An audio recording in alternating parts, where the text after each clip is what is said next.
சரணமிட்டு காந்தமல ஜோதியானவா எங்க காவலாக வந்து சேரப்பா.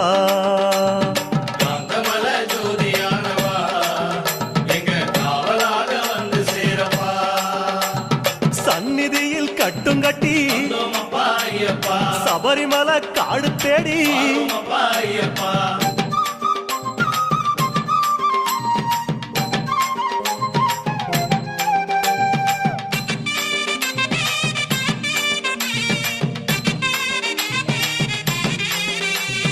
கார்த்திகையில் மாலையிட்டு கனிவாக விரதம் வச்சு மணிமணியா மாலையிட்டு மார்கழியில் பூச வச்சு சபரிமலை பயணம் தானப்பா சாமி வழி துணையா வந்து சேரப்பா.